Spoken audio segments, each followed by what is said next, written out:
Utopia of the Seas is coming on strong with some of their dining experiences that we can expect on board the ship when it launches in July.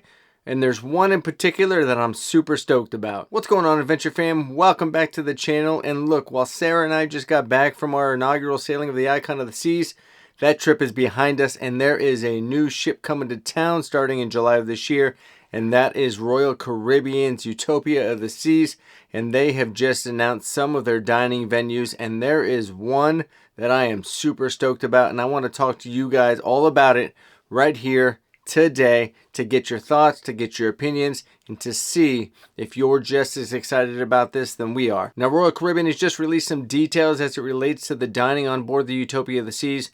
And if you don't know and you haven't heard, Utopia of the Seas is going to be Royal Caribbean's 6th Oasis-class ship when it sets sail this summer in July of 2024. Now, the Utopia of the Seas looks like an amazing looking ship, and I know we just got off the Icon and the Icon class of ships, but the Oasis class ships hold their own 100%. They are absolutely amazing. And for anybody that hasn't sailed on Royal Caribbean's Oasis class ships, they are still a class of and on its own, above and beyond anything that I think any other cruise line has, is my opinion. But this is going to be, the Utopia will be the 6th ship as part of their Oasis class ships, which means it will be one of the largest cruise ships in the world. Even though the Icon is now the world's largest, the Utopia will still be and fall into the category of one of the largest cruise ships in the world.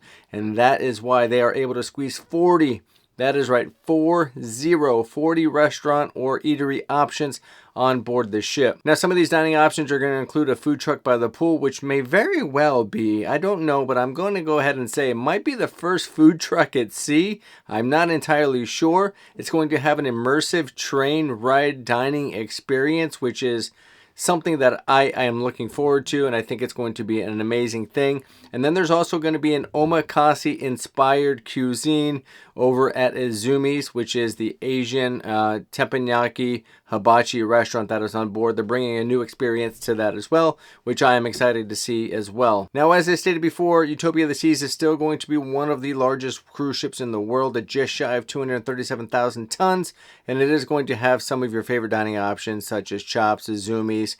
It's going to have the mason jar as well, something that I wish the Icon would have had. But the mason jar, which is a country-inspired bar restaurant, and so there are going to be some of the staples, but there's also going to be some unique dining experiences as well. So as I stated earlier, Izumi's is going to bring a new option in an Omakase-inspired private dining experience. This is going to have meticulously curated meals paired with different sakis, and it's going to be a setting of 6 teppanyaki tables, which is much larger than any of the other Izumi's that are on board the Royal Caribbean ships at the time. So Omakase is a dining experience in Japanese. That means I'll leave it up to you. So as it relates to Izumi's, what's going to happen is the chef is basically going to use what is fresh for the day, which means that every experience will be completely different and curated for that day based upon what is available for the chef to use.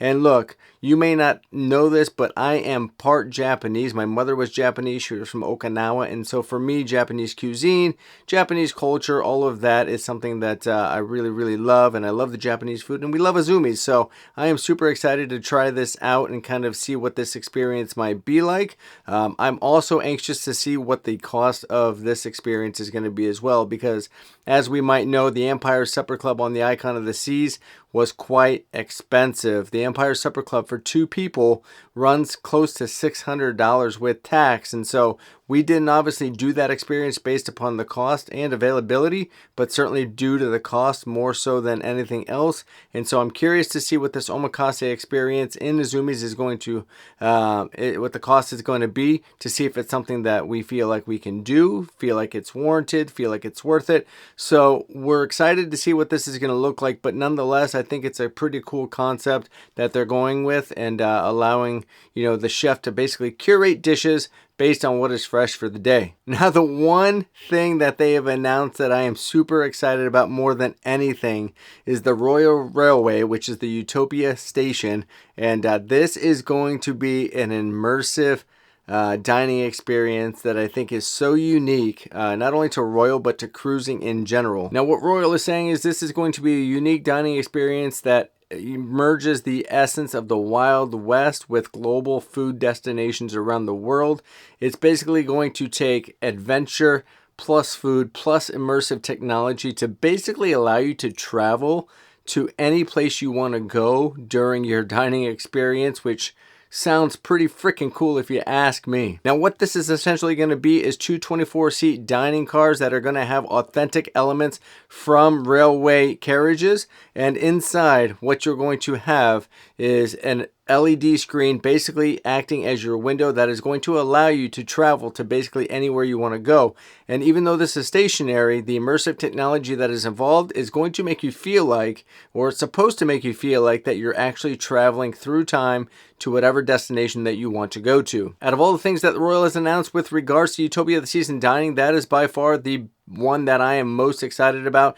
I am all about that technology, the immersive technology, making you feel like you're in a place even though you are not, and taking some of the authenticity of, old world and mixing it in.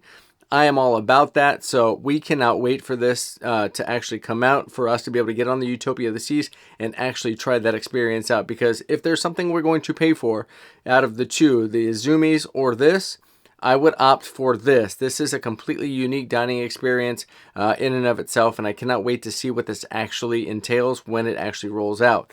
Now, if this is something that you think you might actually enjoy, please drop a comment down below. Let me know what your thoughts are on the immersive train experience. I think it's pretty freaking cool. So let me know down below what you think of it, and let me know if this is something that you might actually pay for. Of course, cost is going to be a factor here. I don't know what it's going to cost, but let's take cost out of the element for the moment. Is this something that you would actually like to try?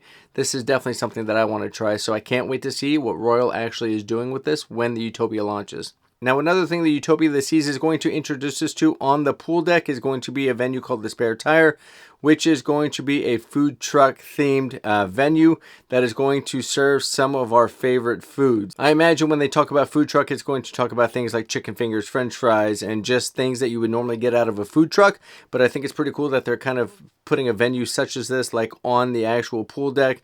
Can't wait to see kind of what this is about as well. I think it's a pretty unique concept. One thing that Royal Caribbean has been doing with its newer ships is coming out with different concepts, different ideas, thinking out of the box a lot. They must have a pretty good team behind the scenes that is thinking of things that maybe are unique to Royal, and things that kind of, they might jump out of the box and say, you know what, why don't we do this? Nobody else is doing it. And we truly appreciate that, because every time we cruise, we cruise for the different, not for the different venues, but more so the different experiences, whether it's on board the ship or the different ports of call. And so the fact that Royal Caribbean is introducing a few of these different eateries and venues and these different experiences, with the icon as well, and when they introduced the mason jar, it's just different venues that maybe you don't normally see on cruise ships. And I appreciate that Royal takes the time and listens to probably guest feedback in order to come up with these ideas, because I think it's important that we're not just getting the same old when it comes to some of the same eateries and venues that are on board the ship. It draws new customers in, and it draws repeat customers back to be able to try new things, and I truly appreciate that. And it really does create a sense of wonderment and a sense of adventure to go and try some of these things. And so really looking forward to some of these new eateries and venues that Royal Caribbean is actually putting on the new ships. Now, of course, in terms of eateries, they're going to have their staples like Johnny Rockets, 150 Central Park, Chops Grill, Hook Seafood, Giovanni's. Those are all going to be on there as well. But I do like the concept of some of these newer venues and dining experiences, because for me, yes, we want great food, but I also like the experience aspect of things. It just brings a different element, and so that's why I'm so excited to see Royal branching out and doing different things. Now, one thing about the Utopia of the Seas, even though they are launching in July of this year, they are only doing 3 and 4 night sailings out of Port Canaveral. So if you're looking for a 7-night sailing, this is not going to be the ship for you. However, if you're looking for a quick weekend getaway, if you're looking for a 3 or 4 nighter, this ship is something that I would definitely check out. Even though the pricing is a little bit high right now because it's a new ship, it is going to be an absolute beaut of a ship. And so I can't wait to sail on it and see what it's all about. But I am so looking forward to that dining car experience with the railway. So let me know down below, what do you think about these ideas? What do you think about Royal branching out and doing these different experiences and creating these new concepts? Do you like it? Do you hate it? Drop a like if you like it. And comment down below if you think that they're getting a little overboard with some of this stuff. So that's going to do it for the video today. I hope you guys found this informational. If you found this informational, go ahead and drop a like. Go ahead and subscribe if you haven't subscribed. We are almost at 1,000 subscribers. And look, I know that's not a lot, but we've been working hard towards that 1,000. And we want to get to that 1K. We're about, I think, 80 or 85 shy of 1K. So please hit that subscribe button and help us out there. And drop a comment down below of if you're looking forward to some of these experiences or what you like most about what we've talked about here today. And we will see you guys in the next video. Peace!